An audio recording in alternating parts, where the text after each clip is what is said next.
अभी हम इसके कॉन्सेप्ट को हमने थोड़ा शुरू किया है पढ़ना कि वो कैसे काम कर रही है उनकी पूरी थ्योरी। तो अब इसमें कुछ कॉन्सेप्ट, पहला जो पॉइंट आता है वो आता है अनुकूलन वाला पार्ट।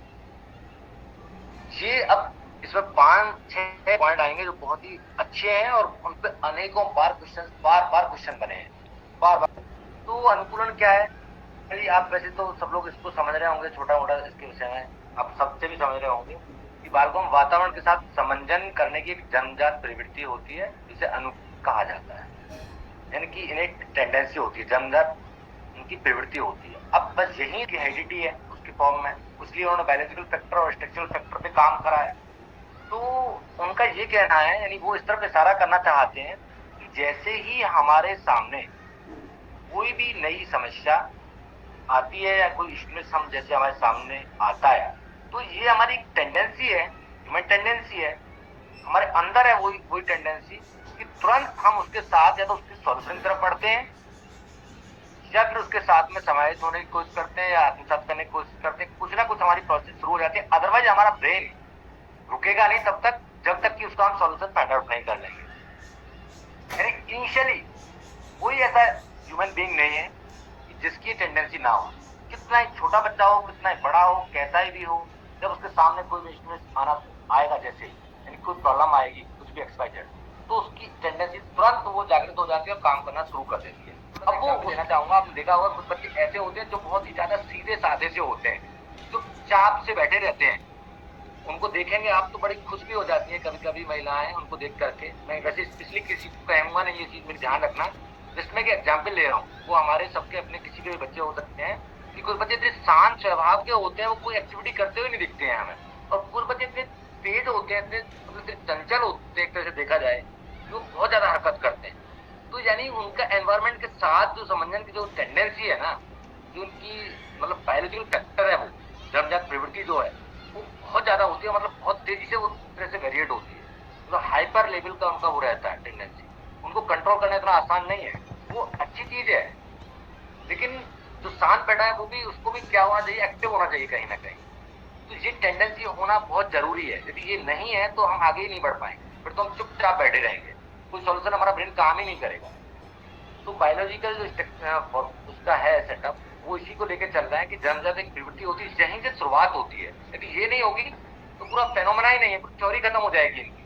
फिर तो वो सोल्यूशन भी ढूंढना नहीं चाहेगा किसी चीज का, चुपचाप बैठा रहेगा, कुछ नहीं करना चाहेगा, तो फिर तो ब्रेन का डेवलपमेंट ही नहीं है। सबसे पहले उसका होना तो बहुत जरूरी है, चाहे वो शैतान है ना जितना, इतना बढ़िया है। तो जिसका अनुकरण उन्होंने बोला है, जो टेंडेंसी होती है वातावरण के साथ समायोजन की। लेकिन अब बात आती है कि ये होता कैसे है, फिर शुरुआत कैसे हुई? अब शुरुआत तो होगी स्टिमुलस को देख करके या प्रॉब्लम को देख करके, तो अब इसमें समायोजन होगा कैसे?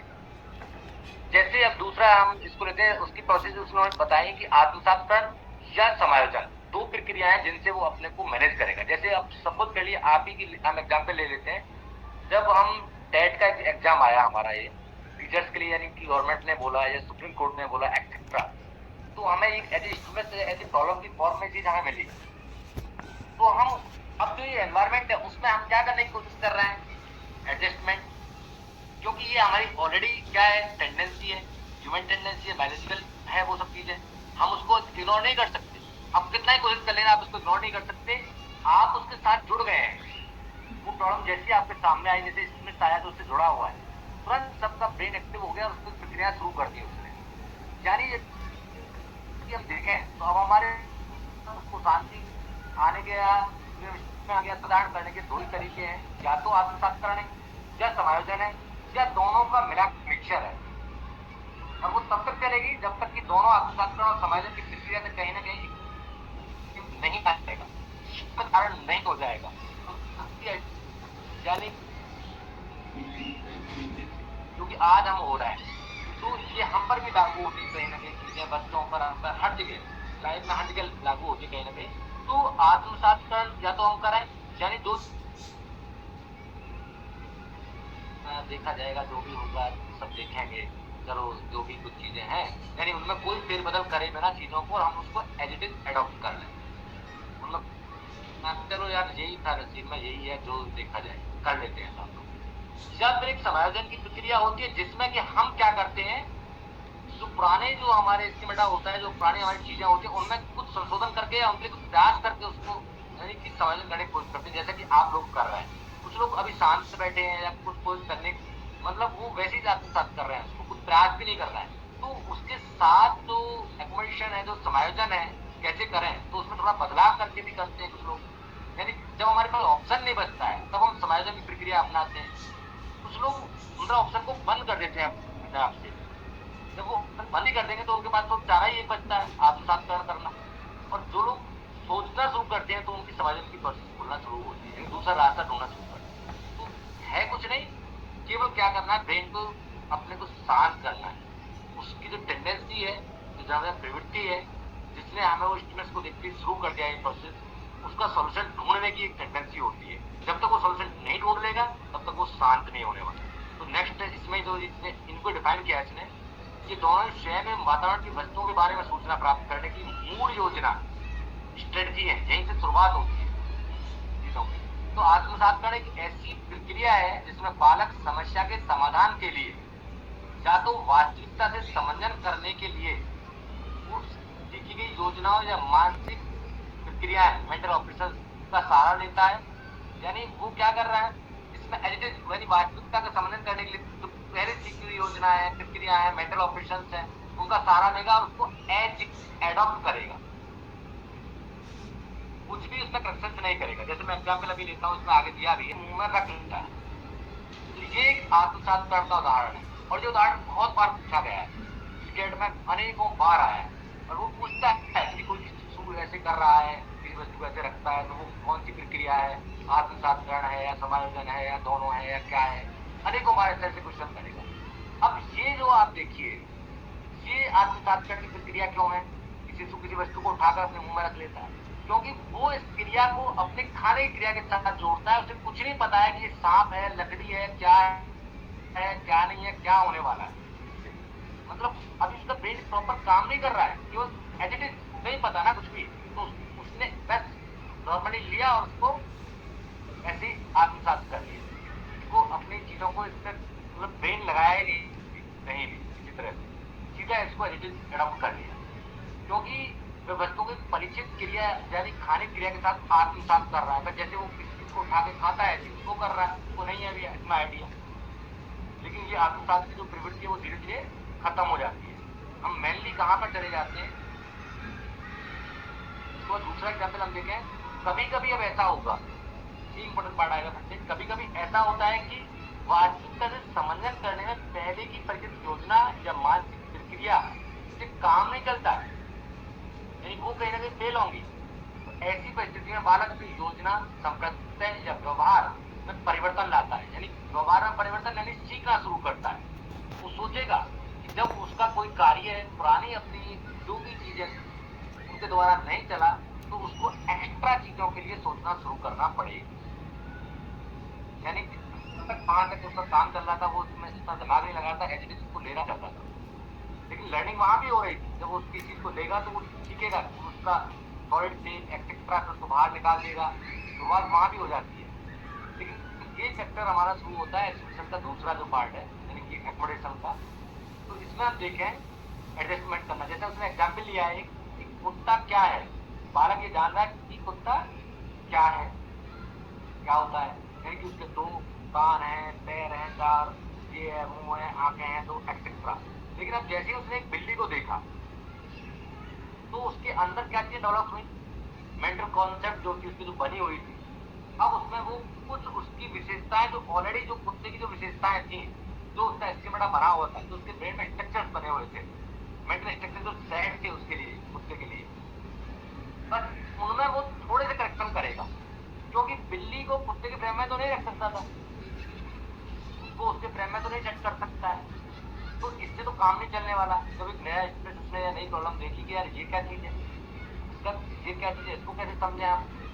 तो अपनी जो उसकी जो पुरानी प्लानिंग, पुराने कॉन्सेप्ट जो चीजें थी, या जो उसके पास पुरानी फीलिंग्स थी, जैसे उसके व्यवहार थे, कहीं ना कहीं थोड़े थोड़े करेक्शन करेगा और उसके साथ में वो कर देगा उस चीज को। यानी कुत्ता को कहीं ना कहीं, तो बिल्ली को उसके फॉर्म में लाएगा कि अच्छा हाँ इसके भी इतनी टांगें होती हैं, इतनी आंखें होती हैं एक्सेट्रा, बस इसका हाइट छोटा होता है, ये चीजें करके उसको कहीं ना कहीं अपने संज्ञान में बिठा देता है। जनरली हम भी यही कर रहे होते हैं। आप कभी सोचते देखिए, हम बहुत चीजें को जब हम याद करते हैं तो कहीं ना कहीं किसी चीज के दूसरी चीज के साथ में रिलेट कर लेते हैं, यानी जोड़ लेते हैं। तो वहां हम क्या कर रहे होते हैं जनरली, यानी समायोजन ही कर रहे होते हैं। क्योंकि जब उस संप्रदाय के हम परिचित नहीं होते हैं, उस कॉन्सेप्ट के साथ हम जुड़े नहीं होते हैं, तो हम इसलिए उस कॉन्सेप्ट को अपने अंदर अपने दिमाग में बैठाने के लिए केवल उसको थोड़ा सा चेंज करके और उसको हम सेट कर लेते हैं, ताकि उसके साथ जुड़ जाता है वो, और हमें वो आसानी से याद रह जाता है वो सब चीज। लेकिन इसमें एक चीज बहुत ध्यान रखने की है, बहुत ध्यान से काम करना है हमें, कि वो हमने केवल उसके साथ जोड़ करके एक्विजिशन किया है, समायोजन किया है, लेकिन हमेशा ध्यान रखें कि वो कभी ओवरलैप ना हो जाए कॉन्सेप्ट। कुत्ता और बिल्ली कॉन्सेप्ट यदि ओवरलैप हो गए, और यही कारण होता है कि मैक्सिमम टाइम्स हमारे जो कॉन्सेप्ट जैसे डेवलप हो रहे होते हैं, कुत्ते का, बिल्ली का, एक्सेट्रा, समायोजन के द्वारा, तो वो ओवरलैप हो जाते हैं कहीं ना कहीं, यानी कि दूसरे के साथ मिल जाती है बहुत सी चीजें, और हम जो हमारे विचारों में इतनी क्लैरिटी नहीं होती है, तो उससे हमें शुरुआत क्या किस चीज की होना शुरू होती है, फॉरगेटिंग, मेमोरी लॉस। ये हमारी शुरुआत हो जाती है कहीं ना कहीं बड़े लेवल पर जाकर के। वो इन चीजों पे अभी मैं बहुत डीप नहीं जाऊंगा, क्योंकि अभी इस पर हम थोड़ा सा चलना चाहेंगे, वरना तो फिर हम दूसरी तरफ बढ़ते चले जाएंगे। अच्छा पॉइंट है सामधारण।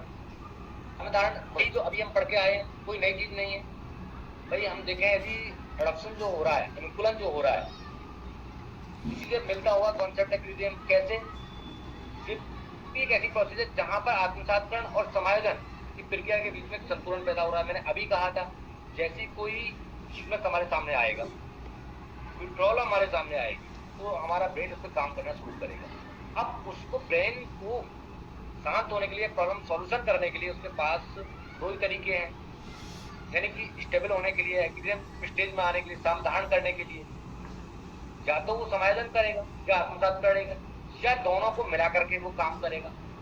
जैसे कि हम हमारे सामने यदि मान लीजिए टेट की समस्या है, तो हम उससे कैसे उभर रहे हैं धीरे धीरे, कुछ चीजों को तो हम आत्मसात कर रहे हैं, उसको ऐसे ही ले रहे हैं, अब मतलब अपने को मन को समझा रहे हैं चीजों को ऐसे ही करके, चलो कुछ नहीं है देखा जाएगा। और कुछ हमारा प्रयास क्या है, उसके साथ समायोजन करने का है, यानी कुछ चीजें जो है उनमें थोड़ा चेंजेस करके उनको थोड़ा सा अपनी बदलने की कोशिश है। तो यदि देखा जाए तो एक तरह से ये यदि इसको थोड़ा सोच के देखें, तो क्या एक सेल्फ रेगुलेटरी नहीं है ये प्रोसेस? अब इसको यदि सोच के देखिए तो ऐसा फील नहीं हो रहा जैसे हम सेल्फ रेगुलेटरी हो रहा है, कि आत्मनियंत्रक की तरह से काम हो रहा है, जैसे हम खुद को अपने को मतलब समझा रहे हैं, संतुष्ट कर रहे हैं, कंट्रोल कर रहे हैं अपने आप सब चीजों को लेकर के, एक बैलेंस क्रिएट कर रहे हैं इन सब चीजों में। तो ये जनरली क्या है, तो इसकी जो टेंडेंसी है, जो इसकी प्रवृत्ति होगी सामधारण की, जैसे आत्मनियंत्रक की तरह होती है, आत्मनियंत्रक प्रक्रिया होती है, प्रोसेस होती है ये हमारी, हम इसको देखें तो इसलिए इसने शब्द भी यूज किया है, आत्मनियंत्रक, सेल्फ रेगुलेटरी प्रोसेस, जिसमें आत्मसात्करण या समायोजन की प्रक्रिया के बीच संतुलन बनता है, और वो तब तक चलती रहेगी ये प्रक्रिया जब तक कि हमें सॉल्यूशन नहीं मिल जाए। यानी अब जैसे टेट का आपका परीक्षा का वो है, जो आई है परीक्षा, कुछ भी एक एग्जाम्पल लेता हूँ मैं, तो ये प्रोसेस दोनों में चलती रहेगी, कहीं ना कहीं आत्मसात्करण भी रहेगा साथ साथ, और कहीं ना कहीं हमारा वो भी चलता रहेगा, समायोजन की प्रक्रिया भी, ये दोनों चलती रहेंगी। हम परीक्षा भी देते रहेंगे और मन को वैसे ही समझाते रहेंगे, यानी कि सेल्फ रेगुलेटरी रहेगी प्रोसेस हमारी, जो कि बहुत जरूरी होती है। जब भी बालक के सामने कोई समस्या आएगी, या हमारे सामने भी कोई समस्या आती है, तो उसे कभी अनुभव नहीं होता कि उसमें से एक तरह का संज्ञानात्मक असंतुलन बन जाता है कि वो कैसे सॉल्यूशन करे, कैसे उससे पार पाए, कैसे उससे निकले, कैसे उस पर जीते। तो जिसे दूर करने के लिए क्या होगा उसमें, दैनिक संतुलन बढ़ाने के लिए असंतुलन पैदा हो गया, संतुलन बढ़ाने के लिए प्रोसेस शुरू हो जाएंगी, आत्मसात्करण और समायोजन की प्रक्रिया, और वो जब तक चलेगी जब तक इसमें सामधारण नहीं हो जाएगा। सामधारण एक प्रोसेस है जो कि आत्मसात्करण और समायोजन के बीच जब असंतुलन की स्थिति पैदा हो जाती है, तो उसमें वो अपना काम शुरू करती है, और तब तक चलती है जब तक कि उनमें संतुलन ना बन जाए। और ये इसकी प्रक्रिया कैसी है, प्रोसेस है कैसी, सेल्फ रेगुलेटरी है, यानी स्वयं के अंदर ही सब कुछ हो रहा है, बाहर से कोई आप पे इफेक्ट नहीं डाल सकता इसमें, ये स्वयं से आपको ही करना होगा, और आपके द्वारा ही सारी प्रोसेस होगी, इसमें किसी चीज का कोई प्रभाव नहीं पड़ेगा। तो नेक्स्ट हम आगे बढ़ते हैं।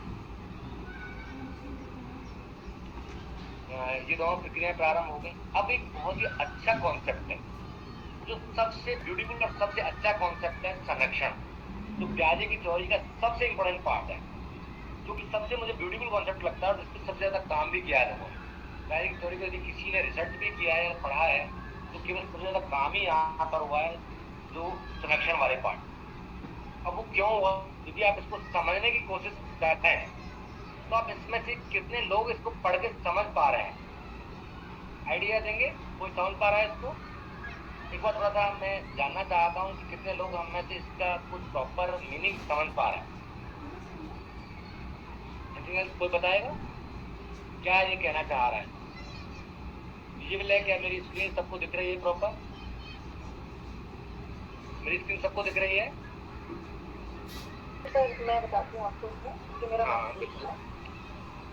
संरक्षण दैट मीन्स जो बच्चे ने पहले आत्मसात किया, उसके बाद वो अपने माइंड में रखा, उसे माइंड में वो कितने समय तक वो रख सकता है, जिसका वातावरण में जो चेंजेस जो उसने देखा है किसी भी विषय वस्तु को, मतलब जैसे हमारा आपने बताया भी कुत्ते बिल्ली का एक एग्जाम्पल दिया, उसने कुत्ते को देखा, बिल्ली को वो जानता ही था लेकिन उसने कुत्ते को देखा तो उसने उसमें चेंजेस देखे, उसको वो अपने माइंड में बैठा लिया कि ये चेंजेस है, वो उसके आगे के लिए उसकी मेमोरी में सेट हो गया। मेरे अकॉर्डिंग ये है।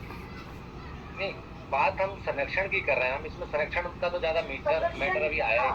संरक्षण का मेरा मतलब इसे है कि आप इसको पढ़ के भी देखिए, आप मुझे देखिए, मेरा ये नहीं है इशू, आप उसको, मैं ये कहता हूँ इसको पढ़ के भी अपने ओन वर्ड में, अपने स्वयं के शब्दों में एक बार आप बोलने की कोशिश करिए। बस मैं उस चीज को आपके अंदर डेवलप करना चाहता हूँ कि आप उसको पढ़ के स्वयं के शब्दों में आप मुझे डिफाइन करना है। बस नॉर्मली मेरे शब्दों में ये है कि जो भी बच्चे ने सीखा वो उसके दिमाग में संरक्षित हो। और कोई बताना चाहेगा? सर मेरा सर मुझे ये लगता है कि जैसे बच्चे ने हमें ऑडिबल से सर अगर किसी बच्चे ने जैसे 4 पैर के एक जानवर को, कुत्ते को देखा तो उसके दिमाग में ये सीख गया कि मैं 4 पैर का एक जानवर होगा, उसके पास ये क्वालिटीज होंगी और ये ऐसे बार्किंग करेगा।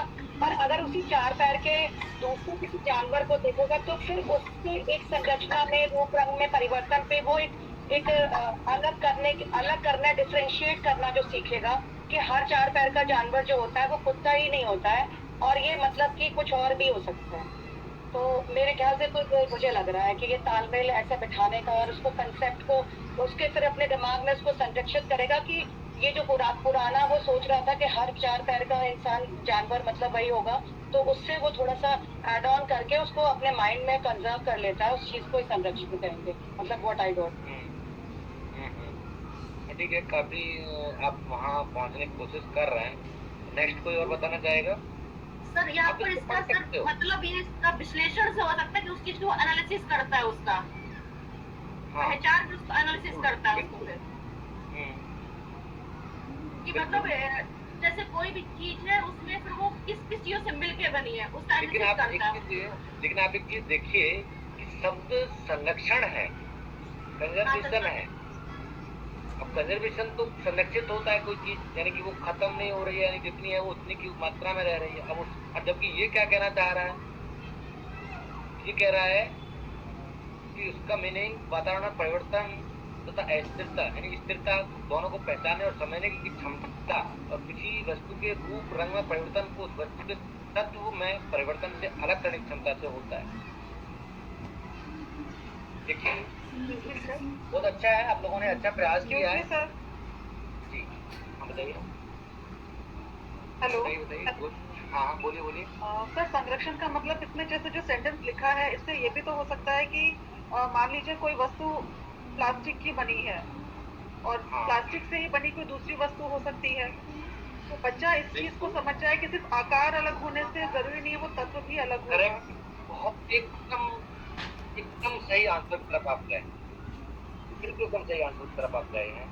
वही मैं बताना चाहता हूँ और वही है जितनी ब्यूटीफुल थ्योरी है कंजर्वेशन थ्योरी, यानी वो उतनी ही मात्रा में है वो प्लास्टिक जो है, बस केवल वो डिफरेंट फॉर्म्स के साथ आ रही है। तो उसमें जो परिवर्तन हो रहा है वातावरण में, उसके में जब वो जो चेंजेस हो रहे हैं, किस तरह से हो रहे हैं, कैसे हो रहे हैं, अब उससे हमने क्या क्या चीजें बना दी, उसी प्लास्टिक को हमने जो पिघला करके फिर कुछ और बना रहे हैं, कुछ और कर रहे हैं। तो जो ये चेंजेस है वो तो फिक्स है, उसका तो मात्रा है, क्वालिटी है, जो भी चीजें हैं, लेकिन वो क्या हो रही है, वो सुरक्षित है, लेकिन उससे वातावरण में जो परिवर्तन हो रहा है, जो चेंजेज हो रहे हैं, या उसकी कंसिस्टेंसी है, या जो फिक्स बनी हुई है चीजें, तो उनको पहचानने और उसको समझने की जो क्षमता उसके अंदर जो डेवलप हो रही है, उसको उन्होंने नाम दिया है कंजर्वेशन का। जैसे एक दूसरा और एग्जाम्पल लेता हूँ मैं, बहुत इजी सा एग्जाम्पल लेता हूँ। यदि एक बच्चे को हम एक तो मतलब जिसका डाया कम है, यानी जिसका जो नीचे से मतलब आकार छोटा ग्लास का और उसकी हाइट ज्यादा है, लंबाई, कोई ग्लास है उसमें पानी भरा है, और वो पानी अब हमने ऐसे बर्तन में दूसरे में बदल दिया जिसमें कि जो उसका डाया है वो बड़ा है, बहुत ज्यादा, उससे कई गुना है। तो आप एक चीज देखेंगे, अब यदि बच्चे से पूछा उसको, कांच के 2 गिलास है, एक में छोटा डाया है, एक में बड़ा है उसका, अब उस पानी को लेके दूसरे में डाल दिया हमने, तो बच्चा क्या बताएगा कि यदि उसमें से उसमें डाला है, उसमें से उसमें डाला है, या दोनों में बराबर मात्रा का पानी भर दें हम, जितना उस गिलास में था छोटे वाले, मतलब जो लंबाई ज्यादा थी, जिसकी चौड़ाई ज्यादा थी, उसमें यदि हमने भरा, तो बच्चे का जवाब क्या होता है जनरली, उसकी हाइट को देख करके। आप मुझे समझ पा रहे हैं कि यानी पानी हमने बराबर भरा है दो गिलास के अंदर, लेकिन एक गिलास का तो डायमीटर जो है वो कम है और एक गिलास का ज्यादा है। जब हमने बराबर पानी भरा है तो बच्चा किस गिलास में उसकी पानी की मात्रा को यदि वो देख करके बताने की हम कहें उससे किस में ज्यादा पानी है, तो वो किस में बताएगा? सर वो लेवल को देखेगा, हाइट, मतलब कितने हाइट तक पानी जा रहा है।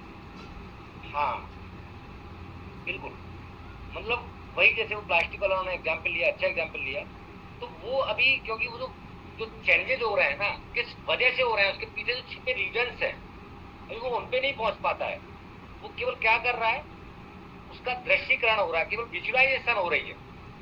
अभी वो किस टेंडेंसी में है, विजुअलाइजेशन प्रोसेस में है, वो केवल देख करके चीजों को, ये वेने की थ्योरी थी, वेने हेले की थ्योरी थी, ये दृश्यीकरण विजुअलाइजेशन वाली जो थी, और भी कई पॉइंट उन्होंने दिए थे, लेकिन मैं उस पर थोड़ा ज्यादा नहीं जाऊंगा क्योंकि हमारे सिलेबस से बाहर की चीजें हैं। तो वो क्या कर रहा था, केवल अभी वहां पर बच्चा उसका जो लेवल है उसको देख करके वो बता रहा था कि इसमें ज्यादा है। उसके पीछे जो कारण छिपे थे, वो मात्रा उतनी ही थी, लेकिन उसके पीछे जो कारण छिपे थे, यानी उसके डाया एक्सेट्रा का, वो उस पर फोकस नहीं करता है अभी। यानी कहीं ना कहीं उसके अंदर जो कंजर्वेशन प्रॉपर्टी है, जो उसकी थ्योरी है, वो डेवलप नहीं हो रही है कहीं ना कहीं, यदि हम उसको देखें तो जो वातावरण में जो चेंजेस हो रहे हैं, किस वजह से हो रहे हैं, या किस वजह से कंसिस्टेंसी बनी हुई है, उसको समझना है, उसके पीछे के कारणों को समझना, वही एक कंजर्वेशन थ्योरी थी हमारी, और कुछ इससे अलावा। और सबसे इंपॉर्टेंट भी जैसे मैं समझता हूँ बच्चे के लिए यही जानना जरूरी है, उसके पीछे के छिपे कारणों को समझना कि ऐसा क्यों हो रहा है, ये सबसे बड़ा फैक्टर है। तो और इस पर डायरेक्ट उसने क्वेश्चन पूछे हैं, कई बार क्वेश्चन पूछे हैं इसमें सिलेक्शन थ्योरी पर, कि जो इनका सबसे इंपॉर्टेंट पार्ट जो है वो कौन सा है, कंजर्वेशन थ्योरी है। जब वो ऐसे क्वेश्चन, जो मैंने ग्लास का एग्जाम्पल दिया है, आपको पेपर में मिल जाएगा ग्लास का एग्जाम्पल, बिल्कुल जिस तरह ग्लास का एग्जाम्पल है, ये बिल्कुल उसमें कि ऐसे कोई शिक्षिका इस तरह से, ये मानसिक क्षमताओं के सेट को ही संज्ञानात्मक संरचना बोला गया है।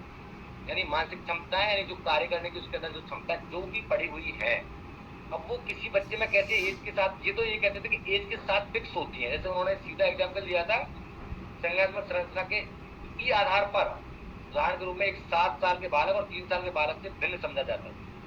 उन्होंने ये कहा है 7 साल के बच्चा और 3 साल के बच्चे में उसके आईक्यू में डिफरेंसेस जो उनके यही कारण थे क्योंकि उनके अंदर जो कॉग्निटिव स्ट्रक्चर था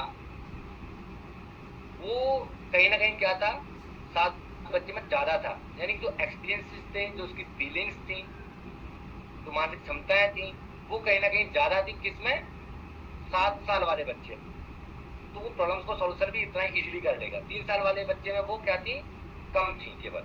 इस तरह से वो कहना चाहते थे, जबकि इसी थ्योरी का विरोध कर दिया था किसने, वाइगोट्स्की ने, कि आप ऐसा जो कह रहे हैं तो आप गलत कह रहे हैं, ऐसा नहीं होता है। वो 3 साल का बच्चा भी यदि वो अच्छे एनवायरमेंट में और लोगों के साथ में पाएगा, अच्छे एनवायरमेंट में आएगा, सोशल कल्चरल एनवायरमेंट में आएगा, तो उसका जो मेंटल कॉग्निशन या जो कॉग्निटिव स्ट्रक्चर का जो सेट है वो क्या हो जाएगा, बढ़ जाएगा। और जब वो ऐसे बढ़ेगा तो वो जो प्रॉब्लम्स का सॉल्यूशन इजीली दे पाएगा, जो कि तब प्रॉब्लम्स के 3 साल का बच्चा वो 5 साल के बच्चे के कॉग्निशन लेवल पे चला जाएगा, उनका सॉल्यूशन ढूंढ लेगा। इसी को ही वाइगोट्स्की का जेड जो जॉन था वो बोला गया है, जेड बोला गया है, जॉन ऑफ प्रॉक्सिमल डेवलपमेंट बोला गया, संभाव्य विकास का क्षेत्र बोला गया इस चीज को, कि वो सोशल मतलब और कल्चरल मतलब इंटरेक्शन के द्वारा अपने को एक जो नीचे लेवल था उससे अप लेवल में ले आता है। आप समझ पा रहे हैं ये दोनों कैसे, दोनों लोगों की कैसे थ्योरी दूसरे से जुड़ी हुई थी कहीं ना कहीं, लेकिन थोड़ा सा था बस केवल इनमें दोनों की थ्योरी। तो मेंटल स्ट्रक्चर्स कुछ नहीं थी, ये यदि इसको हम सिंपल शब्दों में समझने की कोशिश करें तो वही जो उसको हमें किसी सॉल्यूशन को देने के लिए हमारे पास जो चीजें थी, जो और वो क्या होती हैं, हमारी फीलिंग्स होती हैं, हमारे अनुभव होते हैं, हमारे एक्सपीरियंसेस होते हैं, ये सब हमारे पास होते हैं जो हमारे सॉल्यूशंस देते हैं। यानी यही कहीं ना कहीं एक कॉग्निटिव स्ट्रक्चर्स का फॉर्म होता है। उसके बाद आगे बढ़ते हैं, मेंटल ऑपरेशंस, मानसिक संक्रियाएं। तो जब भी बालक इस समस्या के समाधान पर चिंतन करते हुए माना जाता है, और इसी को उन्होंने क्या बोला था, यानी सबसे बेस्ट टूल मान लिया था मानसिक संक्रिया चिंतन का एक प्रमुख साधन है, क्योंकि शुरुआत ही वहां से हुई थी। अब लेकिन वो है क्या, वो शुरू कहां से हुआ, जब उसके पास कॉग्निटिव स्ट्रक्चर होंगे, संज्ञात्मक संरचनाएं होंगी, जो अभी हमने प्रीवियस जो पढ़ा है, इससे पहला टॉपिक वही पढ़ा है हमने, कॉग्निटिव स्ट्रक्चर। तो उनकी एक्शन फॉर्म ही क्या था, केवल मेंटल ऑपरेशंस थी, जो कहीं ना कहीं पड़ी थी, जो हमारे पास ऑलरेडी थी, वो पड़ी हुई थी, लेकिन जैसे स्टिमुलस देखती हैं, जैसी नई चीज को देखती हैं, प्रॉब्लम को देखती हैं, वो एक्शन मोड में आ जाती है। उनकी सक्रिय केवल मेंटल ऑपरेशंस का फॉर्म होता है, यानी चिंतन शुरू हो जाता है। तो इसलिए ये सबसे पहला टूल होता है, यानी मेंटल ऑपरेशन जहां से शुरुआत हो जाती है, ये चिंतन की शुरुआत हो जाती है जहां पर। उसके बाद नेक्स्ट पार्ट में आएंगे हम, स्कीम्स में आएंगे। तो स्कीम्स कुछ नहीं है, ये ऑर्गेनाइज पैटर्न्स हैं जिनको हम आराम से दोहरा सकते हैं। जो मेंटल आपके जो स्ट्रक्चर्स थे, जब वो मेंटल ऑपरेशंस फॉर्म में आए, चिंतन शुरू हुआ, तो कुछ ऐसे ऑर्गेनाइज पैटर्न्स थे जिनको हम बार बार उनको दोहरा सकते हैं, यानी रिपीट कर सकते हैं। जैसे उसने एग्जाम्पल लिया उसका कि बालक स्कूल जाने के लिए जब अपनी किताब कॉपी ये सब रूटीन से लेता है, स्कूल ड्रेस पहनता है, जूता पहनता है, तो व्यवहारों के सभी संगठित पैटर्न्स को स्कीम्स बोला गया, यानी इन्हीं पैटर्न्स को, यानी कि जब वो जाएगा तो वो ये सारी प्रक्रिया रोज करेगा।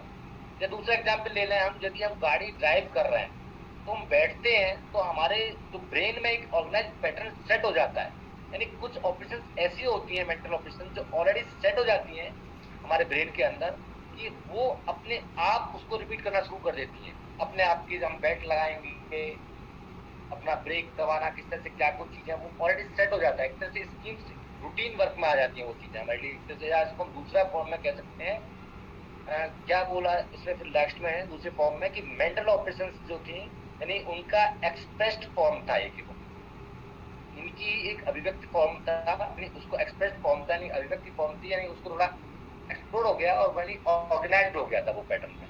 कोई भी जो पैटर्न था वो ऑर्गेनाइज्ड हो गया था और फिक्स हो गया था। यानी मैं एक और एग्जाम्पल इसका ले सकता हूँ, जैसे बच्चे को यदि हम देखें, जनरली वो क्या करता है, जब वो जूता पहन रहा है, उसके जो सॉक्स वगैरह ये सब पहन रहा है, तो क्या ऐसा कभी देखा है आपने कि पहले आप वो पहनेगा, यानी कि जूते पहनेगा, उसके बाद वो सॉक्स पहनेगा? ऐसा होता है क्या? नहीं, क्योंकि उसका एक पैटर्न उसको मिल जाता है, उसके मेंटल ऑपरेशंस का एक सेट ऐसा मिल जाता है कि वो उसी को रिपीट करता है। That's called as schemes. बस केवल और कुछ नहीं है स्कीम्स के अंदर। दूसरा आ जाता है उसके बाद स्कीमा। इन सब पे क्वेश्चन बनता है, सब पे क्वेश्चन बनेंगे, वो स्कीम स्कीमा। आपको ये वर्ड केवल है, केवल आपको ये वर्ड को ही पकड़ना है, ये वर्ड्स है ना, इनको आपको समझना है कि ये है क्या। जैसे ऑर्गेनाइज पैटर्न्स हैं, वो कॉग्निटिव स्ट्रक्चर्स थी हमारी, वो मेंटल ऑपरेशंस थी हमारी। तो स्कीम सुनने में तो काफी मिलता जुलता लग रहा है स्कीमा स्कीम से ही, लेकिन थोड़ा सा भिन्न है। इसमें केवल इतना सा भिन्नता है कि मेंटल स्ट्रक्चर से मिल रहा है कि इसमें जनरलाइज हो जाती है चीजें, यानी जैसे जनरलाइजेशन हो जाता है केवल, यानी उसको क्या कर लेता है, वो सामान्यकरण कर लेता है। जैसे यदि किसी बच्चे को मैं एग्जाम्पल लेता हूँ इसमें, कि वो ट्राइंगल को यदि उसको बार बार उसको नापने के लिए बोला जाए, उसके तीनों इंटीरियर एंगल्स को, तो वो उसमें क्या देखता है कि 180 180 180 180 सम पाता है सबका, यदि उनका सम करेगा, नहीं उनको छोड़ेगा कहीं ना कहीं।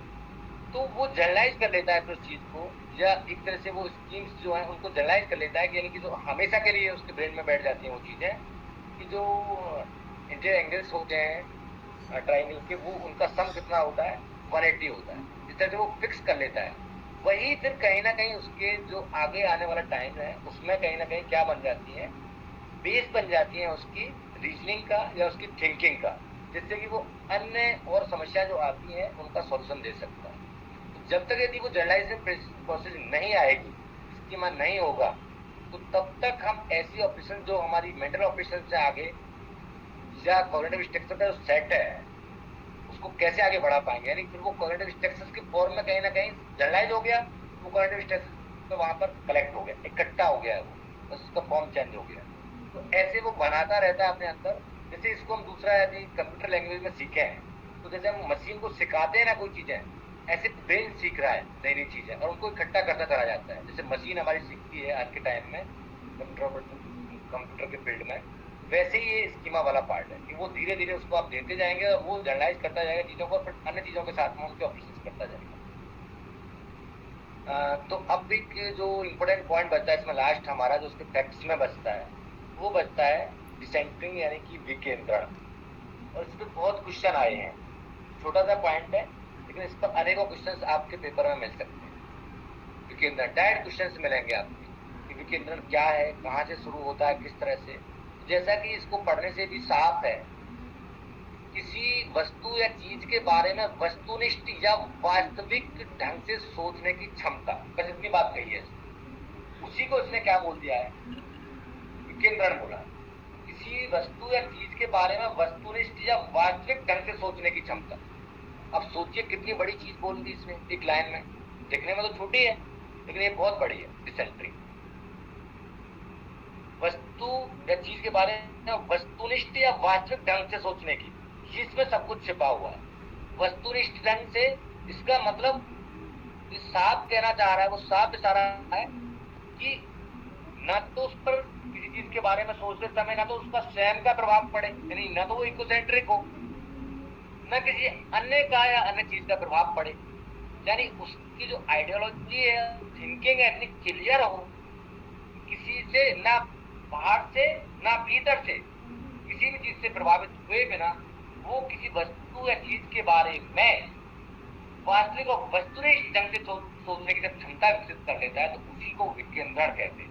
और ये बच्चे में इतनी आराम से नहीं आती है, बच्चे के बड़ों में भी नहीं आती है इतनी आराम से इजीली, क्योंकि वो कहीं ना कहीं स्वयं से या तो प्रभावित हो जाते हैं या बाहर से प्रभावित हो जाते हैं। तो डिसेंट्रिंग जो है ये प्रोसेस चलती रहती है, इतनी आराम से नहीं आती है। ये थिंकिंग का वो लेवल है बहुत हायर स्टेज पर हमें कहीं ना कहीं मिलेगा कि जब हम इतना वस्तुनिष्ठ तरीके से सोच पाएंगे कि, क्योंकि अदरवाइज क्या होता है, हमारा इंटीरियर, हमारा इकोसेंट्रिक जो पार्ट है कहीं ना कहीं वो इम्पैक्ट कर देता है सोचने को, या फिर दूसरा पार्ट है हमारा जो बाहर का जो एक्सटर्नल पार्ट है, सोसाइटी एक्सेट्रा सब चीजें हैं, वो कहीं ना कहीं हमें प्रभावित कर देता है। तो इस तरह से दोनों तरफ से कहीं ना कहीं चीजें हमें प्रभावित कर देती है। तो इसलिए यदि आप इसको समझें तो ये बहुत साफ शब्दों में बस केवल इतना कहना चाह रहा है कि किसी वस्तु या चीज के बारे में वस्तुनिष्ठ या वास्तविक ढंग से सोचने की क्षमता, केवल ना तो आपका प्रभाव हो ना किसी अन्य का प्रभाव हो, बिल्कुल क्लियर तरह से आप सोच पाए। यानी ऑब्जेक्टिव सेंस में, ऑब्जेक्टिव सेंस में जैसे ऑब्जेक्टिव क्वेश्चन होते हैं तो उनका आंसर कैसा होता है, बिल्कुल सिंपल, यूनिक और एक होता है। सब्जेक्टिव आंसर जो होते हैं उन पर किसका प्रभाव आ जाता है, इंडिविजुअल डिफरेंसेस का। तो मैं फिर से बार बार कह रहा हूं, वस्तुनिष्ठ टाइप से, यानी उसका केवल और केवल सॉल्यूशन जैसे एक है, तो वैसे ही आपकी सोच भी बिल्कुल इतनी क्लियर हो कि उस पर आपका इंडिविजुअल डिफरेंसेस का फर्क पड़े ही ना। वो इस सोच के लिए कह रहे हैं डिसेंट्रिंग करना, वस्तुनिष्ठ और वास्तविक ढंग से सोचने की क्षमता का विकास करना। अब वो इस तरह से नहीं देगा केवल जैसे मैंने आपको कई चीजें बताई हैं, वो ऐसे देगा प्रश्न को बना करके कि डिसेंट्रिंग में क्या होता है, वो क्या बाहर से सोचने की क्षमता का प्रभाव पड़ता है, अंदर से सोचने की क्षमता का प्रभाव पड़ता है, या दोनों का प्रभाव पड़ता है, दोनों का नहीं प्रभाव पड़ता है। ऐसे अनेकों तरह से क्वेश्चन को बनाएगा डिसेंट्रिंग में, अनेकों तरह से आपसे मिला मिला के पूछेगा। इसलिए मैंने इसको ज्यादा एक्सप्लोर करने की कोशिश करी है चीज को, इस पे अनेकों क्वेश्चन उसने बनाए हैं। तो आपके दिमाग में ये बैठ गया होगा कि विकेंद्रण है क्या चीज, यानी इसको क्लियरिटी के साथ में सोचना, इंडिविजुअल डिफरेंसेस का इम्पैक्ट ना आना या किसी बाहर से इम्पैक्ट ना आना और क्लियर सोच पाना, आपकी थिंकिंग, आपकी सोच इतनी ज्यादा एनरिच हो जाना है कि वो आप क्लियर सोच पाए उसके विषय। अब ये इस पर कहना चाह रहा है कि इनका कहना है कि 3-4 महीने की उम्र के बालकों में ऐसी क्षमता नहीं होती है, लेकिन बल्कि वह किसी वस्तु या चीज के बारे में आत्मकेंद्रित ढंग से सोचता है। बिल्कुल बिल्कुल क्लियर कह रहा है, यानी कि वो डिसेंटरिंग प्रोसेस में होता ही नहीं है। और ये क्वेश्चन बहुत बार आया है बच्चे के विषय में, और तो जहां तक आया है उसने ऐसे भी क्वेश्चन किया हुआ है, आपके पेपरों में मिल जाएगा कि एक बच्चा है, वो क्या कर रहा है कि वो कोई भी चीज है, यानी जैसे कोई बारिश आ गई या कुछ भी चीज है, उसका खिलौना बाहर पड़ा हुआ था और भी वस्तुएं पड़ी हुई थी, लेकिन वो भाग करके गया और केवल अपने खिलौने को ले आया, और जो इम्पोर्टेंट चीजें थी वो कहीं ना कहीं वो फिर भी वहीं पड़ी रही और वो भीग गई पानी में या किसी भी तरह से उसका उस पर ध्यान ही नहीं था। तो वो किस स्थिति में था, किस स्टेज में था, या उसका चिंतन किस स्टेज में था, यानी इकोसेंट्रिक था या डिसेंट्रिक था या दोनों था या इनमें से कोई भी नहीं था। तो आप सोचें वो कैसे लेवल में था। केवल उसने अपनी वस्तु को ले आया, अपनी साइकिल, अपनी वस्तु या अपना खिलौना, तो कहीं ना कहीं उसकी सोच जो थी वो किस प्रोसेस में थी, कोई बताएगा? मेरे आत्म केंद्र, बस। मतलब आप इसका मतलब आप समझ गए इस चीज को इजिली, वो इकोसेंट्रिक प्रोसेस में था, बस केवल उसको अपने से मतलब था, उसकी सोच जो थी कहीं ना कहीं अपने तक प्रभावित थी, अपने को प्रभावित कर रही थी, अपने के द्वारा चल रही थी, यानी वो वस्तुनिष्ठ नहीं था, डिसेंट्रिक प्रोसेस में नहीं था, स्पष्ट रूप से नहीं सोच पा रहा था, इसलिए वो बिल्कुल अलग था, यानी इकोसेंट्रिक फॉर्म था उसका वहां पर, डिसेंट्रिक फॉर्म नहीं थी उसकी। लेकिन उम्र बीतने के साथ साथ इसमें क्या होना शुरू हो जाता है, कम होना शुरू हो जाता है कुछ उम्र के बाद, यानी 24 महीने यानी 2 साल के बाद वास्तविक ढंग से सोचने की क्षमता उसमें विकसित होनी शुरू हो जाती है। अदरवाइज वो इकोसेंट्रिक रहता है। तो ये बार बार क्वेश्चन पूछा गया है, किस स्टेज तक का बच्चा जो है, स्टेज तक का भी पूछा गया, किस स्टेज तक का बच्चा ज्यादा इकोसेंट्रिक होता है। वैसे बड़े भी होते हैं बच्चे, लेकिन उस पर बड़े बच्चों के हिसाब से भी क्वेश्चन बना देगा, ऐसे भी क्वेश्चन बना देगा, उसकी एज भी पूछ लेगा, खुद विज्ञान को डिफाइन भी करवा लेगा, अनेकों तरह से आपको क्वेश्चन बनाने की कोशिश करेगा वो।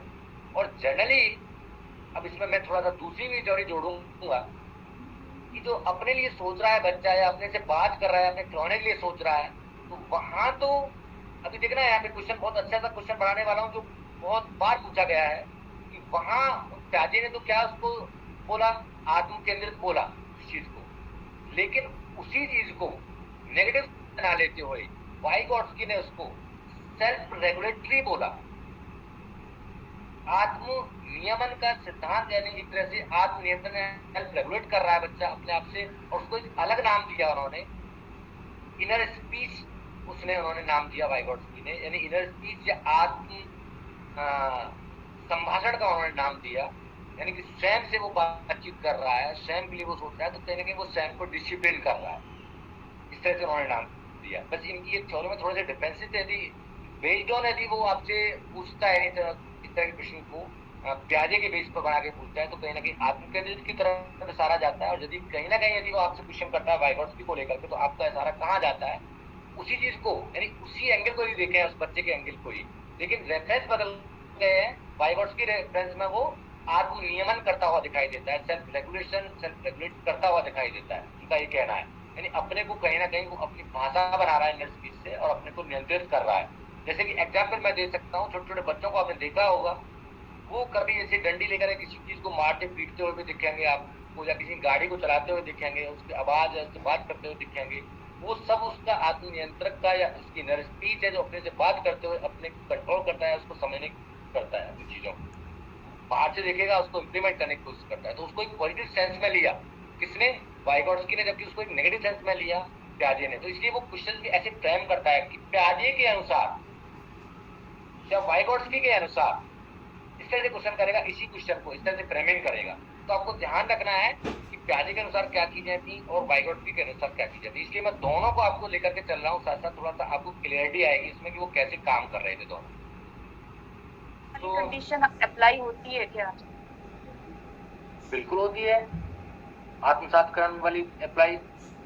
देखो मैं आपको थोड़ा समझाने की कोशिश करता हूँ, अदरवाइज मैं ड्रॉ करके भी आपको समझा सकता था, लेकिन यहाँ पे बोर्ड नहीं है। होता क्या है, देखिए कि आत्म केंद्रण जो है उसका जो डिग्री है ना, वो जैसे मान लीजिए कि शुरुआत में वो 100 था, जब वो बच्चा था तो आत्म केंद्रण ज्यादा था उसके अंदर और सेल्फ लिबरेटरी जो बॉडी थी उसकी कम थी, ठीक है। यानी मान लीजिए वो मैक्सिमम क्या था, जैसे वो शुरुआत में तो वो क्या था, इकोसेंट्रिक था, कंप्लीट, यानी कि 100%, समझना थोड़ा सा। लेकिन जैसे जैसे एज और उसका सोशल कल्चरल थ्योरी जैसे आई या अन्य चीजें आई, लोगों से स्कैफोल्डिंग हुआ पार्ट, अगर वो उदाहरण उसको मिले या हेल्प मिली बड़े लोगों से, तो वो धीरे धीरे क्या होना शुरू हो गया, उसका जो इकोसेंट्रिक डिग्री थी 100 से घटती शुरू हो गई, 80, 70, 50, 30, 20, यानी, लेकिन कभी खत्म नहीं होगी, ये ध्यान रखिएगा। कोई भी ऐसा बॉडी नहीं है जो परफेक्ट है, वो इकोसेंट्रिक नहीं है, हो ही नहीं सकता, ये ऐसा आइडियल कोई भी नहीं आ सकता।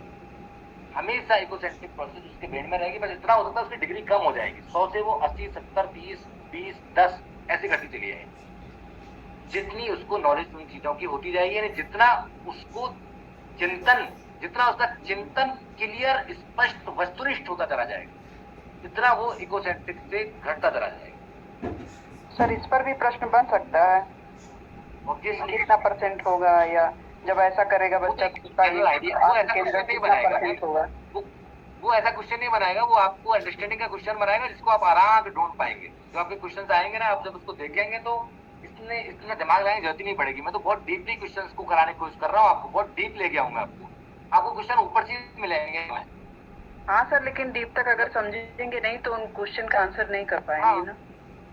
मेन चीज देखो इसमें क्या है, मेन चीज की टर्मोलॉजी है, जो आपने सीखे अभी, विकेंद्रण, स्कीम, स्कीमा, आत्मसातकरण, समायोजन, जो आपने ऐसे ऐसे नए नए शब्द सीखे हैं,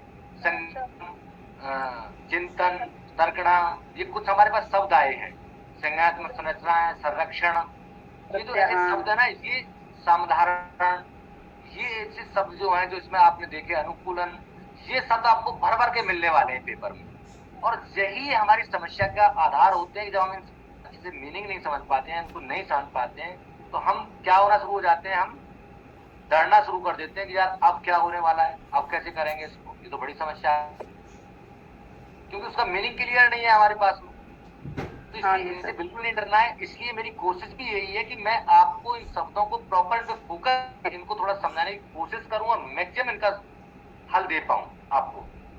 जब मैं इनका हल दे पाया, इन शब्दों को मैं आपको स्पष्ट कर, तो आपके जो शब्दों के बीच में ओवरलैपिंग नहीं बनेगी, और ओवरलैपिंग नहीं बनेगी तो आपको फॉरगेटिंग नहीं होगी, फॉरगेटिंग नहीं होगी तो आपकी अंडरस्टैंडिंग डेवलप हो जाएगी, और आप बहुत आसानी से क्लियर आंसर दे पाएंगे।